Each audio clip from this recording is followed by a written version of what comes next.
Light as a feather, stiff as a board. Light as a feather, stiff as a board. We are the weirdos, mister. Black as night, erase death from our sight. White as light, mighty hectate make it right. I myself am strange and unusual.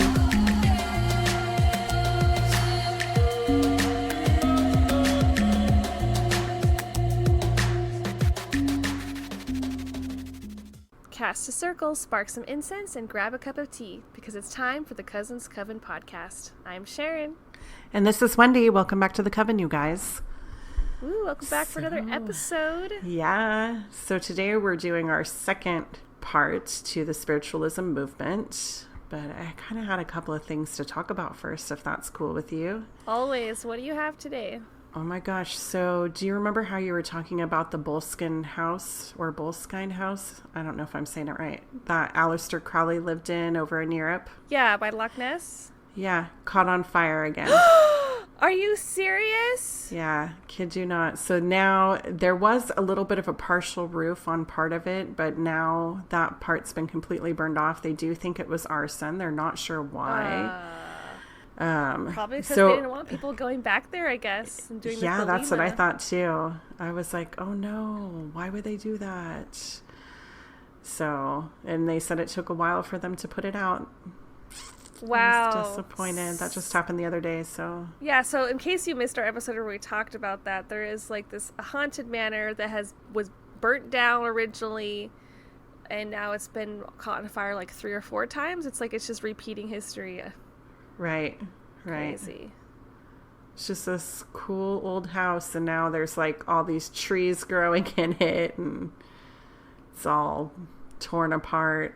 So sad that there was another fire, though. I guess they just didn't want somebody to open it back up as is. Yeah. So do you believe in paranormal curse, or what do you think? This is just people I messing think around. it could be. I don't know. That's a good point. I didn't even think about a paranormal curse. It very well could be, but I don't. Because I know that was part of the legend of like the church that used to be on the property. Yeah. Mysteriously caught on fire. They never knew why. And then in the early 2000s, it also did the same thing. Right. And this was just one section of it. Mm-hmm. So, but they were able to stop it before it got to the whole thing. Well, I wonder if they're going to still proceed and renovate it and open up to be the yoga studio magic place that they claim. I don't know. I didn't read anything about it. Mm-hmm. Awesome. Well, we'll keep an eye out. Yeah, very cool stuff. So I wanted to talk about that. And then I had another news article that came up.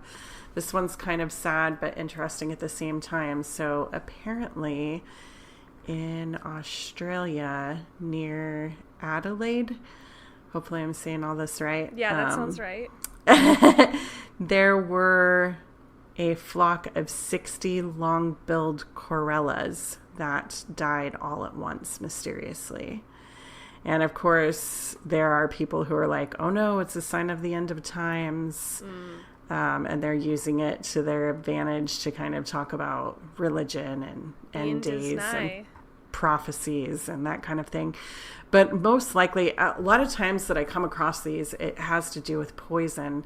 And so I did find it interesting that in the article, it was talking about how they're kind of an unprotected species and they're annoying, and the locals were really wanting to get rid of them because they consider these birds to be a pest. And so immediately my mind didn't think, oh, it's the end of days. My mind thought, these people murdered these beautiful birds. Like maybe they fed them poison. Yeah, or something. Yeah. But a lot of times when mass things die, it's because of something natural, like natural poisonous gases that maybe escape from the earth, or there's a chemical plant nearby and the birds inhale, some of the chemicals and they all die. So, I mean, I've seen this all over the world. I just thought it was interesting that they were trying to switch it to this is the prophecy of the end times. Right. There's a lot of weird natural phenomenon, like mass death phenomenon. And it kind of made me think of like, it wasn't really death, but you know that time where it was like raining frogs? Oh, yeah. Yeah. Like, I don't even remember why that happened. I don't either. It was kind of like, I think that there might have been a water spout or something where the water spout gathered the frogs and took them up in the air and then they rained down somewhere else. I think that's what happened, if I remember correctly. Weird. I know it sounds weird, but it really would be a natural phenomenon that would happen. Yeah. Yeah, well, poor little birdies. So, poor little birds. I do have a personal story that I would love to share. Yeah, what you got? So I decided, or my family decided that we were going to do the next spell for our Enochian magic.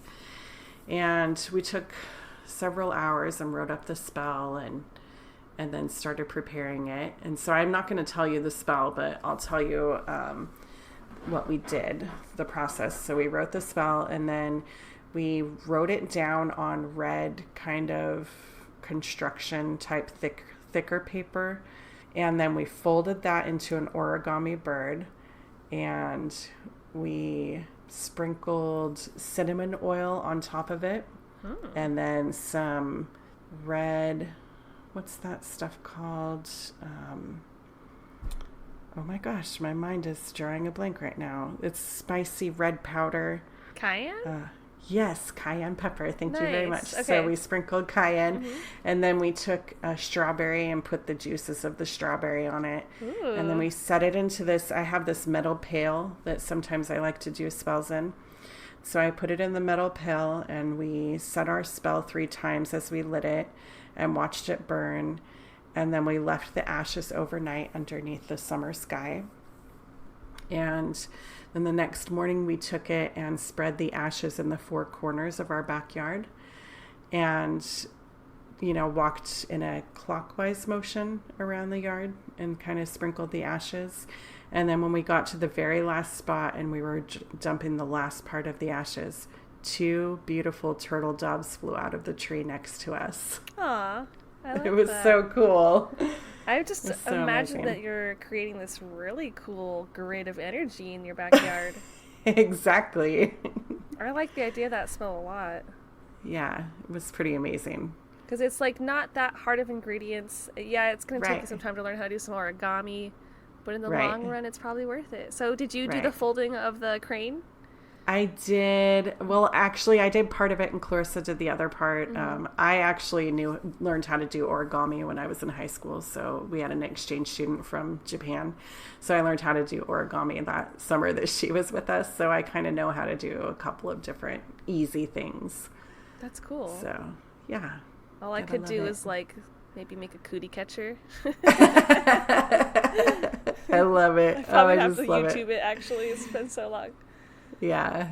Nice. I did some like practical spell work yesterday because I couldn't find something, and so I got my dowsing rods out, and I try to just like I kind of talked about before, like where I'll just instantly connect to like my higher energies and spirit guides, and I'm like, okay, help me find this thing. Can you help me find it? And it goes into the dowsing rods. You hold them loosely in your hands, and then the wires will go either out wide to like the width of your shoulders, or they can make an X for like a yes. And so the X is yes. If they go out open, to no. So the little wires immediately go, yes, we'll help you find this thing. And I'm like, okay, where is this? Blah, blah, blah. And then I don't even want to go into it in podcast. It's not important. Just where's this object?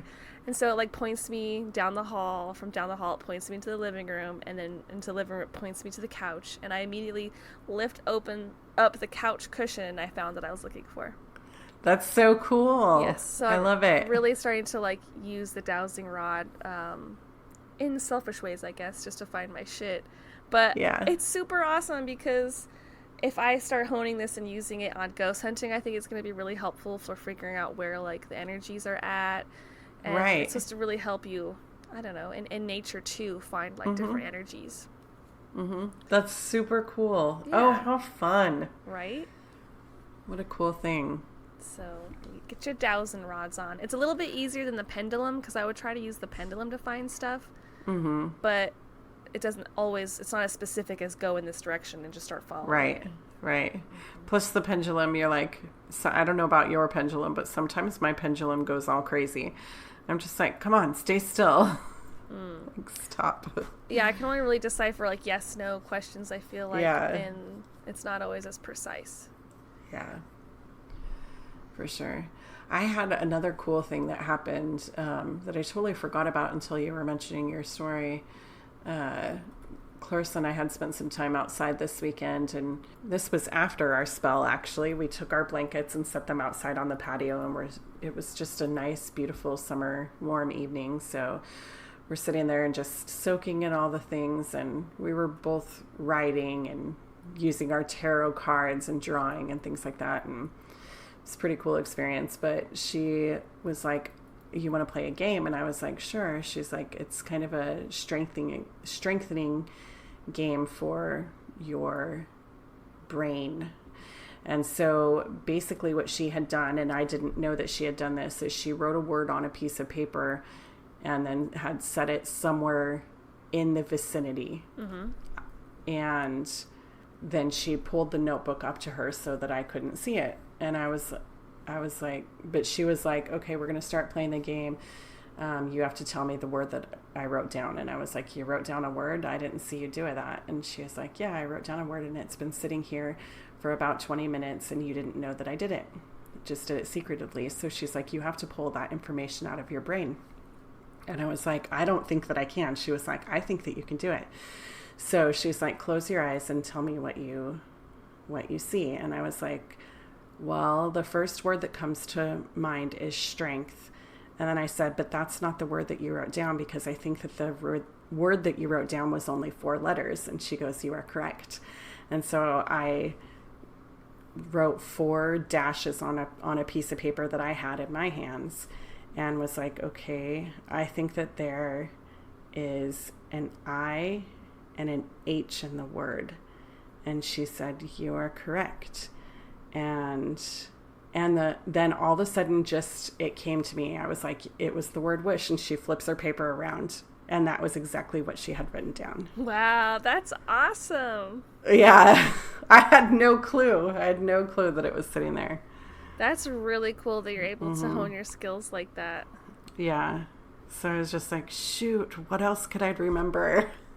Dude, that reminds me of like that one of the opening scenes in like Ghostbusters, when he's doing tests with like flashcards, and he'll hold the flashcards up to the couple, and he'll be like, what is it? And is it a star or this or that? They have to guess the shape. Yeah. It's kind of like that, except for you're seeing it from something that's already happened. That was basically what she was telling me. She was like, well, you should be able to see the word because it was there in your peripheral vision, and part of you saw it, just not your conscious mind. It was your unconscious mind. Okay, so that's kind of the key. Yeah, tapping into the unconscious. Gotcha. So I was like, shoot, we've got to keep doing this. I think I could get better at it. Right? You're starting to develop your medium skills. Yeah. Even more. So it's not really starting, cool. I should say. Just starting now after using them all this time. Exactly. My bad. No worries. It's all good. So should we get into our main topic for the day? Yeah, let's get into our main topic here. All right. So just a little recap on the Spiritualist movement if you need a refresher. It was in the 1840s and the 50s that advances in science and technology really progressed the nation past the America of Washington and Jefferson and Jackson, and many of the older generation had basically grown up. So the railroads and the telegraph had opened up the country, and there was mass production and mass immigration. It was really transforming the character of all the cities, and Darwin's theories were questioning the most basic assumptions about life and death. Spiritualists really believed that they were on the cutting edge, using scientific methods to prove the existence of God and the afterlife. And I know we had a couple other figures we really wanted to talk about today that stood out to us. So, Wendy, who did you pick to talk about? So this first person I chose was called Daniel Douglas Hume, and he was born in Edinburgh, Scotland, and he was born with these kind of rare abilities, and most people think it was because his mother was a clairvoyant. And so even at a younger age, he just sometimes would know things without anyone telling him. So one thing that he predicted at a younger age was that his mother would die, and he got her death down to the date and the time. Huh. Yeah. And he was young. I think they said she died somewhere before he was even a teenager. So interesting that he was able to know what he was talking about. That's a sad thing to know is coming. I wonder if he Right? full-heartedly believed it himself. Is that the power of manifestation? Or Yeah, was I don't it know. literally just like this horrible prophecy? And would that make it easier to lose someone or worse? Right. I don't know. So after she died, his aunt moved into his house, into the house, because obviously he needed somebody to care for him. And during that time period, the first year after his mother's death, like activity in the home ramped up, like as far as spectral activity. So they would sometimes see ghosts or a ghostly figure of his mother. Sometimes they would hear like banging of pots and pans, or they would hear cupboards opening and closing. They'd hear people walking in the room or voices, but nothing was there. So the aunt said, I think this is time for us to move for a little bit, kind of have a fresh start. Let's go to the Americas. And so in the 1830s, they moved to America. I mean, and we kind of know a little bit about this movement from the last conversations that we had on the last episode, is that everybody in this time period who had abilities was considered to be a fraud, even if they weren't. And they were accused, but no one... But with this particular Daniel Douglas home, when he was accused, no one could ever find any proof that he wasn't legitimate, that they couldn't find wires when he was, or I should go into some of the stuff that he did, but I'll talk about this first. Like, they didn't find wires, they didn't find anything that could make them think that he was a fraud. Right. So I'm hoping he's actually a man with some abilities. Right. But some of the stuff that he could do, I don't think that it seemed like fraud. Okay. I don't want to put that in anybody's mind, but some of the stuff sounded like fraud. But I do legitimately think that he was a clairvoyant, but I'll let you figure that out. But he did start doing things for people even at a young age. I don't even think he was 18 yet, and he was already using his abilities because the movement was huge here in America. And so at that time, if you started having abilities, usually your family would push you to try to use those so that they could gain money. So that was kind of what happened, that he was being pushed to use his abilities because his aunt needed money, not for herself, but for him to be able to continue his life. I mean, I'm sure it's really rough times back then, and this is a major form of self-employment. Right. And so, but he didn't want money. Mm-hmm. He didn't want to ask people for money. He would accept small gifts, but he wouldn't accept money from people that he helped, which I thought was very interesting. So even though his aunt wanted him to push for money, she also understood that he had morals, I guess, where he just was like, I'm not going to accept your money, but if you want to bake me a pie, or if you want to give me food or something else, I'll take that. Right. He accepts trade. Right. Exactly. Which is kind of cool if you think about it. Most people of the time period, I don't think would have done that. But he ended up traveling all over the New England area using his abilities. He would hold seances at people's homes. He just kind of helped anyone who asked him to. It didn't matter who they were. It could be just an average everyday person like you and I, or it could be somebody who is famous. I know a lot of in the spiritualism movement, a lot of times when they held seances, it was only for the rich and famous. A lot of people would only cater to them. But Daniel Douglas Hume, he didn't. He wanted everybody to experience it. That's cool. Right. And a lot of people wrote about him. They ended up publishing different accounts of his phenomena. And so at one point there was even someone who knew, because I guess he would get to know the people that he would go to by not wondering what they were about, but by talking about himself. So he always wanted to know everybody to know where he came from. And so he would talk about his background, and then he would talk about his dreams and ambitions. And at one point, he even told someone that he wanted to be a doctor, and that person tried to put him through medical school, which I thought was really interesting. I was like, dang, he must have done a really good job to go to medical school. Right. Like, that's a lot of money. But then while he was studying, he was diagnosed with consumption. So he stopped going to school. He decided to leave America and go back to England in 1855. This is where he really blossomed. Like, all of a sudden now he's a celebrity in Europe because of the gifts that he can use.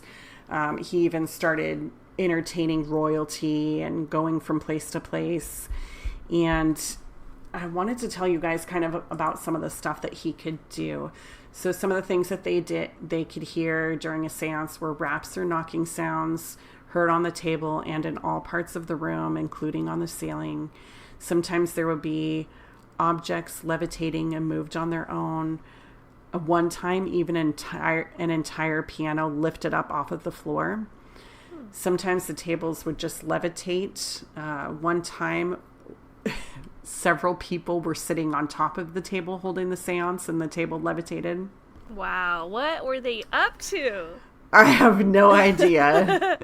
I was like, what were they on? Right. Sometimes the tables would tilt or move sharply, like they would tilt completely on their sides, but the objects on the table would stay on the table, and they weren't glued on. So that I thought that was kind of interesting. Right, those sound like parlor tricks, but how was no one able to debunk this man? Yeah, I don't know. Sometimes objects on the table would move or remain in place in response to the sitter's commands.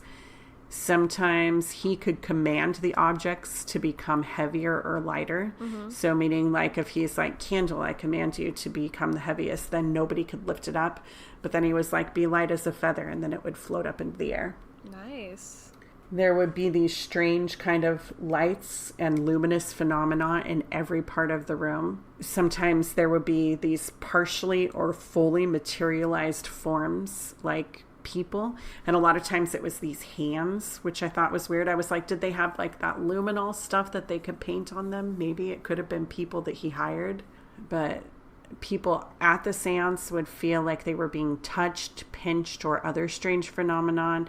And this would happen while all the people's hands were present on the top of the table. So who would have done it? If his hands were on top of the table, if everybody's hands were on the table, who could have been pinching them?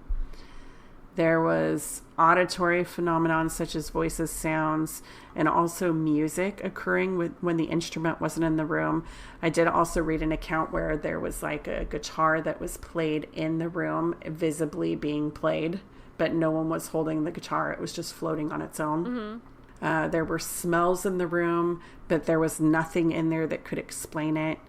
Sometimes it would feel like the whole room would shake and everything in the room would rock back and forth. And then sometimes it would appear that Hume could actually make himself grow taller or smaller during the session. Yes. And he could also levitate himself. So he would sometimes levitate in the middle of the room, whether he was standing or in a sitting position. It didn't really matter. And I know that magicians can do that.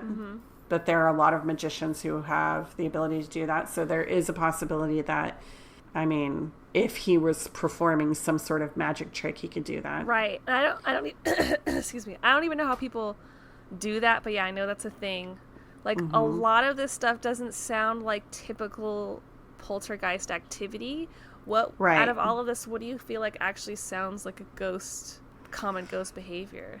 None of it really, except for the fact that, you know, he would give predictions, and he would give, it was all his clairvoyant stuff, I should say, I feel like was real.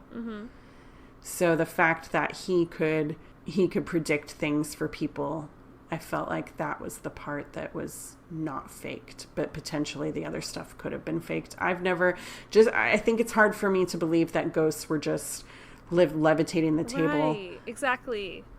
Yeah. I mean, I don't see that ever happening on Ghost Hunters. No. The most I've ever had happen is something being knocked over. And exact same. And it's like not something you could replicate, I don't think. But, you know, I guess it's hard to say with ghost activity. It's just the fact that so much is happening, or maybe so much is being reported about, you know, it just starts to add up to where it sounds like too much. Right. Too much. Exactly. But, you know, who knows? Yeah. Who knows what would actually happen in one seance? Maybe just one of these things happens. Right. But interesting. But all of the clairvoyant stuff that was talked about with him, I fully believe in. There was a lot of times that I think that he probably did talk to ghosts, but a seance is not what they made it out to be during this movement. Right. We've done seances. Not once has anything happened like in that, except for ghostly voices. So I guess I could get behind a ghostly voice or a ghostly sound. Right. But the whole table levitating, I could get behind if somebody said, oh, it felt like a cold rush of air came across my body and it felt like pins and needles all over my body. Mm-hmm. Yes, I believe that. I have had someone tell me that they did the knocking questions in their house and it worked. It can. I think that it depends on where you're at and if your place is really haunted, for sure. I would be so thrilled to see that. Like, oh my gosh, if I was in a seance, I would be loving this shit so much. Yeah, of course. But all of that stuff can be, faked. Right, like you're just snapping your toes like the Fox sisters. Right, exactly. But it's hard to fake, per se, all of his clairvoyant type activity. It would be really hard to fake that. Right. I mean, there's a lot of people who claim to be mediums and who do cold readings, but maybe he, like you said, maybe he really was on a level with some of this stuff. Sure. And maybe he did levitate. I'm reading kind of a fascinating book about yogis, and they do have the ability to actually levitate because they don't believe in weight. Like there's something about being able to study enough of your body and spirituality that you can become weightless or stop time, that kind of thing. It's so hard for me to believe. Like, I would never be that zen of a yogi to be like, I'm floating. But I have experienced the stopping of time recently while meditating. So I can get behind that. But yeah, meditating, I'm not quite there. Levitating, yeah. Yeah. Dude, like, yogi books claim so many things are possible, and I'm just not there yet. But I still want my Jesus powers that my yoga book claims I could attain. Right. I can turn water into wine? Okay. And I can walk on hot coals. I don't know why I'd want to, but okay, thank you. Right? You don't need powers for that. You just gotta do it. Yeah. Interesting. So, anything else on Mr. Hume? Nothing about Mr. Hume. All right, so nothing else. He sounds pretty interesting. Yeah. For this episode, I kind of just got interested mostly in Houdini. All right. Good magician. Yeah, very famed magician, and nowadays is probably one of the biggest ones, in history. And I was watching this documentary that says that some of his tricks were average, but he was just such a good showman that like no one could ever compare to his showmanship, and he would make really great like spectacles out of everything in his escape stuff that he would do. And he was known for performing in the middle of these large cities and crowds, and it's so great that they still have like footage of him doing that stuff, like being hung upside down in like a straitjacket over the city or over water, being trapped in a milk can, trapped in a box, submerged in water. Like, he just did all this crazy stuff. Like, he's just so fascinating. And he ended up getting kind of like tangled into the spiritualist movement. In 1913, after the death of his mother, he decided to see if he could talk to her. He was really open to the experience, and he wanted to contact her genuinely. And being someone very schooled in the ways of sleight of hand and illusions, he could really spot the bullshit when it came to seances and the parlor tricks. And I find it kind of interesting, as the magician himself, that he was really turned off by that in the seance scene. Like, he thought of it as emotional fraud, because you're saying that these they're placating on the emotions of the loved ones, I guess, including like he had not magicians, but mediums who said that they were channeling his mother and like were giving him all pages and pages of automatic writing and in English, and he was like, she doesn't even speak English, like this doesn't even sound like her, he's just trying to be polite in the moment, but he could tell like this is not real. So he just decided to focus a lot of his energy on debunking psychics and mediums, and he began investigating and even duplicating their methods to prove it. He was apparently ashamed because he had masqueraded as a medium during his early show days, and that wasn't something that he was very proud of, and so he knew the world well. One of the things he would say to like prove that he was open to the spiritualist movement, he made a pact with his magician friends and like his loved ones that when he died, he would try to make contact, if at all possible, from the other side, and he even devised a secret code with his wife Bess so that she would know if it's him or not. And so he did take it seriously, and he wasn't just outright saying it's not possible. I guess he just enjoyed debunking all of the fraudsters. He would even project slides of different mediums and like just kind of denounce what they were doing and their abilities by calling them out and explaining their methods, which again, as a magician, just seems kind of wrong. I'm like, isn't that like a code, a magician's code? You don't right. You don't tell people's secret. Yeah. Right. I guess I maybe because the death of his mom, he was just really emotionally enraged by this. He would just kind of answer questions about false mediums in a lot of the newspapers. He was publishing all this stuff throughout the country. He would even like bail on doing his own performances to go like disrupt some medium somewhere. Like he was just letting it really get to him. He spent a lot of energy exposing what he called vultures who were prey on the bereaved, and he would even go in seances in disguise, which I thought was really funny.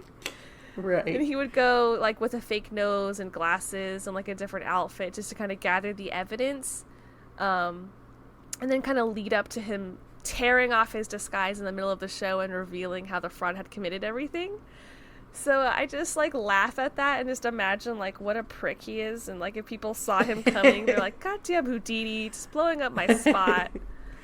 I'm like imagining those black glasses with that fake pink nose. Exactly what I see. He just rips it off.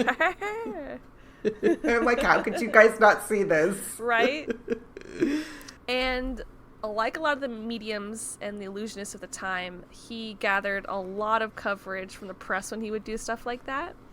In 1923, he took time off from his magic act to travel across the country, just giving lectures against mediums. He was kind of like the opposite of Sir Arthur Conan Doyle, who like wanted to stop being an author of Sherlock Holmes just to say how great spiritualism was and like preach it to everybody. Houdini was doing the exact opposite. He even joined a panel that was put together by the Scientific American magazine, which had offered a reward for any medium that could prove that they were actually psychic and they had these gifts that were genuine. Once he joined this scientific committee, they started focusing on this medium, Mina Crandon, and he kind of made it his mission to debunk Crandon by attending one of her seances, and at the end of which he kind of remarked, "I've got her, all fraud." And so to prove it, he created this special fraud preventer cabinet, which you can see pictures of online, and it's literally a cabinet which would have a crate with a slanted top with openings for the medium's head and her arms, and she would be forced to sit in this box. And so the second time that they did a seance, she was in there using the cabinet, and there was no success, like, I guess, contacting any ghosts. And so in their minds, she was a fraud and she didn't receive the cash prize. And I know you wanted to cover a little bit more in detail about her later, so that's really all I know about her. I'm kind of excited to hear more. But in the fall of 1925, Houdini opened a new show that included his debunking of psychics and mediums, as well as doing his own illusions. And so I feel like, again, he's just being really hypocritical. And in every city, Houdini offered $10,000 to anyone who could exhibit supernatural phenomena that he could not mirror. So he really loved finding, I guess, the trick. That was probably part of the fun for him, is figuring out, well, what's the trick? How are they accomplishing it? Okay, and let me do it too. And these shows were selling out all over the country. And in the spring of 1926, he returned to New York with the intention of spending the summer months relaxing and devising new mysteries for like his fall season and his show. And during this tour, it's when he began to be plagued with problems and mishaps and ended with Houdini's death. So it wasn't like a good summer for him. So his wife, Bess, became ill with ptomaine poisoning, which we found out is like a type of food poisoning. And then a chain slipped during one of Houdini's famous Chinese water torture cell acts. It's where he hung himself upside down in like this clear box, and he would try to escape. And during the escape, Harry actually fractured his ankle. And then finally, one of the major disasters was when Houdini received an unexpected punch to the abdomen, which eventually led to his death at the age of 52. I believe what he would do is he would like say, anybody can punch me and I could take it, but he'd have to like get ready for it. And so at that time, I guess he was unprepared. Some were speculating that maybe he even had some like appendicitis, and that just kind of made it worse. Well, yeah, they said that he ruptured his appendix, which then caused septic poisoning. Yeah, so it's like for this man who did a lot of crazy, brave things, it's like a shame that's the way he goes out. And so not long after his death, they started having these Houdini seances, and his wife Bess was offering $10,000 again to anyone who could help her contact her husband and get that secret code. And Bess began acting as a medium and held this annual seance in October, every October 31st on Halloween, which was the anniversary of Houdini's death. For 10 years she did this, but Houdini never appeared. And on the roof of the Knickerbocker Hotel in 1936, Bess concluded a worldwide broadcast of her last seance by saying, "Yes, Houdini did not come through. My last hope is gone. I do not believe that Houdini can come back to me or to anyone. The Houdini shrine has burned for 10 years. I now reverently turn out the light. It's finished. Good night, Harry." And so as far as I believe, she was never able to contact him. Now, there's other accounts that in a different seance after this, someone supposedly got the code, but it's one of those things that is argued about, like, oh, did Bess just agree to saying that it was real to help some spiritualist movement thing get traction, or did he really come through? So that I really can't say for sure on my research on what is true, if he ever actually gave the code or not. So some stories will say, yeah, he did come through sometime after she denounced ever doing seances again. Some people say the trail kind of ends here and he never was able to make contact. Right. Or what if he was there and he was just standing back? He's like, I'm not going to give the people this satisfaction. Dude, right? Maybe, because he did seem a little bitter. Yeah, he was really bitter, which is weird because he was an amazing magician, so to speak. So right.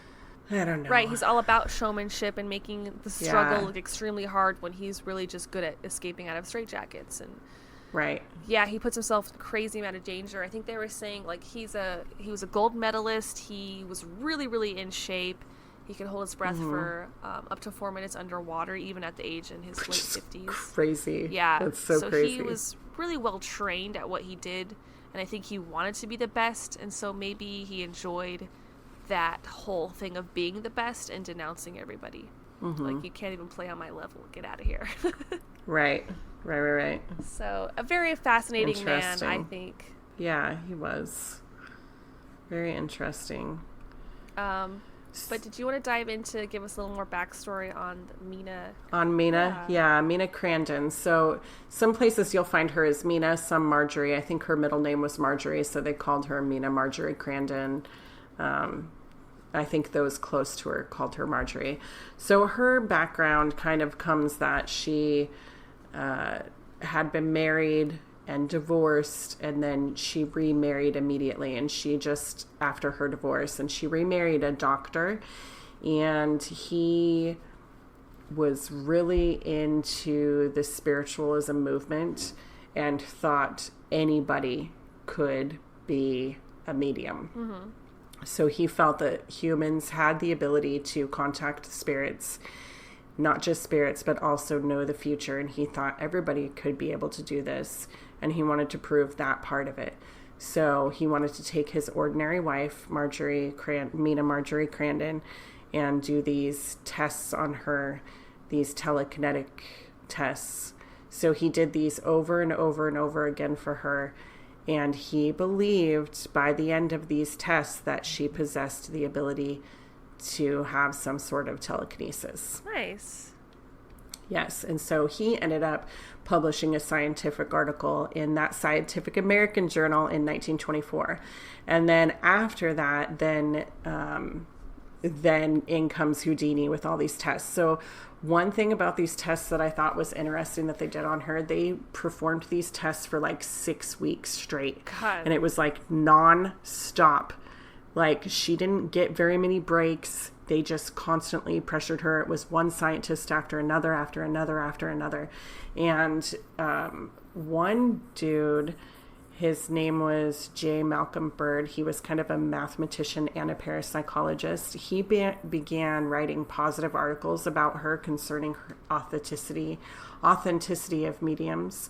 And I guess I should say not just her, but all mediums. He actually believed that most mediums were real, but some of the parlor tricks that they did were faked. But the fact that people had abilities or the ability to speak with ghosts is the part that he believed was real. Nice. Yeah. And so he did some tests, and in his scientific article that he wrote in the Scientific American, he said, along with a couple of other people, they weren't able to prove whether she was a fake or not. And these are in the Spiritualism magazines, though, right? Yes. So it's just... the Scientific American magazine. Okay. Not a Spiritualism magazine, but American a Scientific magazine. American. So that is what the Houdini had joined. Yes. Gotcha. Yeah. Okay. And J. Malcolm Bird was a part of that committee and a bunch of other people. So they actually, in the Scientific American, said that they couldn't decide. We have to come up with an undecided because more than half of the group thought that she had an ability, and there were only a slight number who didn't, and Houdini was one of those who didn't. Of course. Yes. And so she claimed to have a spirit guide named Walter, and that's how she would get her information. So she said that I have this guide, he tells me things, and that's how I get my information, and she relays that information on. And so one day while they were doing a seance for this in the scientific committee's like tests that they were doing, they had a seance and Houdini was there, and she said in 1926 Walter had told her Houdini will be dead within a year, and then he just kind of sneered and laughed, and sure enough, he was dead within months of her giving that prediction. Ooh, she called it. And, like, who could have called... I mean, yeah, he puts himself in weird positions all the time, but still, like, no one probably would have thought he would have died at the age of 52. Right, exactly. And so then after that, after she went through all of those tests, she kind of faded off into the woodwork. A lot of other spiritualists considered her to be a martyr because she submitted to all of these tests, which were very complex. And she just wanted to show others the truth of survival after death. That was all she really wanted. That's all her husband really wanted. Uh-huh. And for psychic researchers, I think that she's kind of a good example of a medium who, though capable of occasionally producing genuine phenomena from time to time, she kind of resorted to trickery. So I think that because of that stuff that she was able to perform, everybody always focused on the parts that were tricks. They didn't focus on the reality, but the tricks is what brought in the money. You know what I mean? Right. It's how you get butts and seats. Right. You don't get, oh, okay, I'm going to go ahead and tell you your fortune. Nobody really cared about that back then. They're like, fortune, schmortune. But if you throw in a bunch of flashy, bangy, flying tables and stuff, that's where the money's at. Right. So everybody was like, oh, you're a fraud because you played some tricks. But they don't focus on the fact that these individuals potentially did have abilities. Mm-hmm. They just didn't have the kind that would bring the moolah in. Right. And money is necessary for survival, so... Yes, yeah. Unfortunately. Exactly. And did you enjoy the book that you ended up reading about her? Yes. Yeah, it was pretty good. Pretty interesting. Just all those tests and stuff were just, ugh. And that book, for anybody who's interested, is called The Witch of Limelight Street, and it's by David Jaher. He actually has some YouTube videos online if you want to listen. They're pretty interesting too. Oh, cool. I wasn't sure if he... Yeah. I saw some videos where I was like, I don't want to listen to this guy's review on the book, but maybe it was his YouTube. Yeah, it was. It was like people were listening to the book reading, Mm-hmm. and then he would do an after talk, and that's kind of what they were. He was talking about how he came across the material. And so what was the book's kind like of stuff. take on her? They took that she probably had some abilities? Yes, yeah, they think that she had some abilities. That's awesome. Mm-hmm. I wonder again if it's just like sexism. They're just coming down on them so Oh, hard, yeah, trying probably. to keep them back. Mm-hmm. Mm-hmm. Hold them down. Mm-hmm. And all the religion, unfortunately, the religious people. So let's kind of talk about, speaking of religions, I guess I should say, let's talk about what ended the movement. So did you have anything that you wanted to talk about as far as ending it? What ended it? No, I have no research, so. Nothing. So I found some articles talking about what ended the movement, and basically they just said it was because there were so many rampant accusations of fraud that there was just no belief anymore. By the end of it, people just couldn't believe anything. And not only that, but I believe that the mediums were just having such horrible religious persecution. Like, those who were religious were saying that these mediums were evil. Mm-hmm. And so because of this, why should we even believe them? Because it's not what God would want us to do, which I don't want to get into that whole thing, but you can imagine how it makes my insides feel. Right.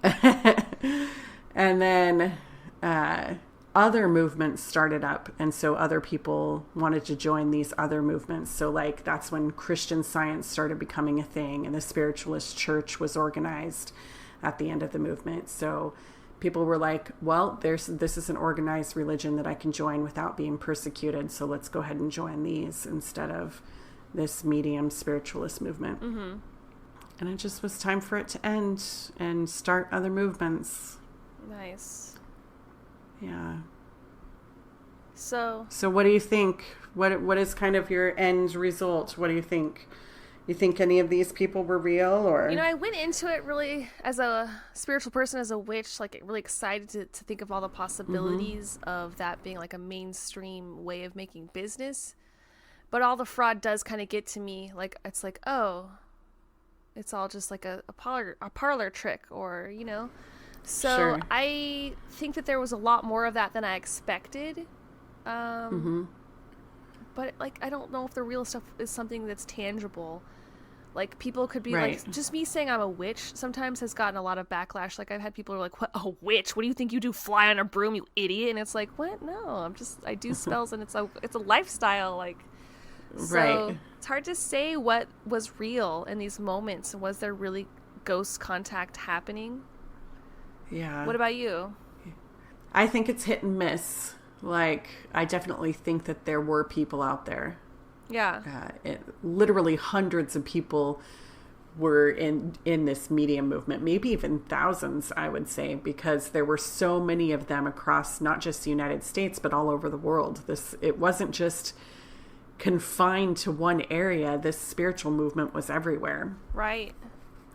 So I think that there were people in the group that probably did have abilities, but like I said, nothing like what was being portrayed. It's interesting, like, where we're at now. Like, we're still, like, back then it was just the beginning of, like, ghost hunting and using equipment to contact them. Now we actually do have, like, electronic equipment to talk to them, and there's plenty of people to this day who still think that's all fake and fraud and just for show. So, but there are a bunch of scientists out there in the scientific community who believe that it's exactly. real. So it's like the same thing going on. And so if I think about it in today's term, well, I'm a believer of ghosts still to this day. Like, I don't care what anybody else would say. I still think it's true. I still think I'm going to stick with what I know that ghosts are. It's energy and potentially consciousness just hanging out there. So of course I have to believe that. I am a conscious human being, and one day I'm just going to be conscious energy. So of course I believe in it. Right. And it's in that portion. Totally. Yeah. And it's still so misrepresented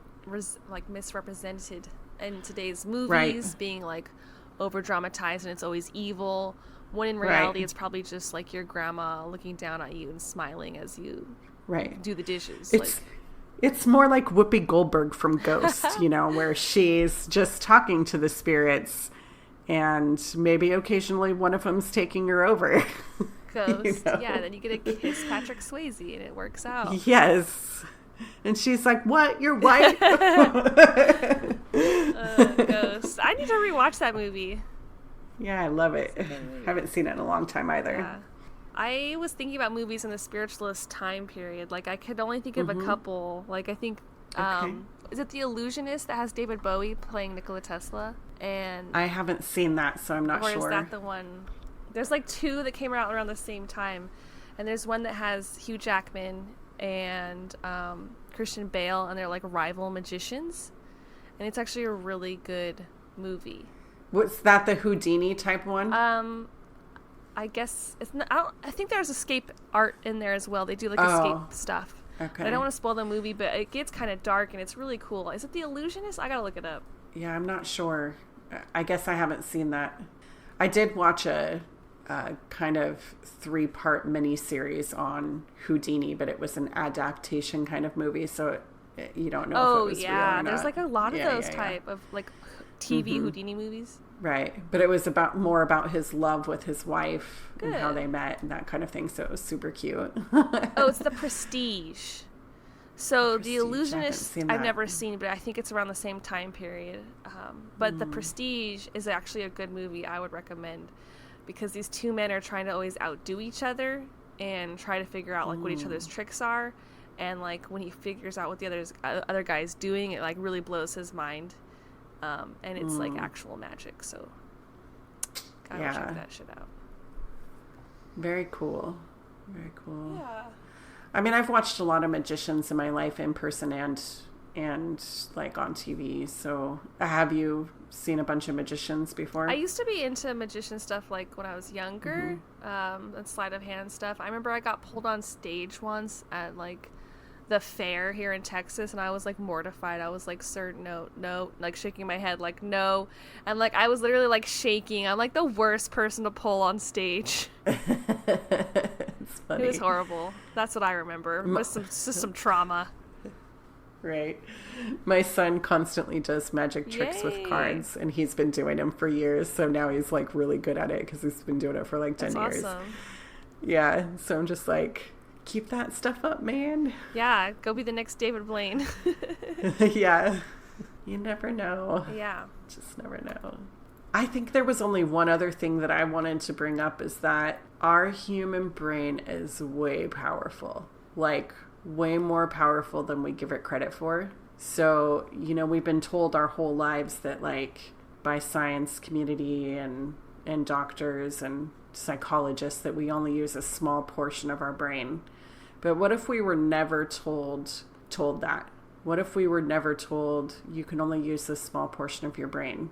What if we could use more of that, and it's in those spaces where we get abilities? Yeah, there's so much that's untapped into. Like, we could all be Houdinis if we really tried to be amazing and hold our breaths underwater for 4 minutes. But like, exactly. Yeah, the body and the mind is so capable of so much. Right. I totally think that if you want to tap into that other consciousness and the other world, it's there. But you have to be kind of not doubting it.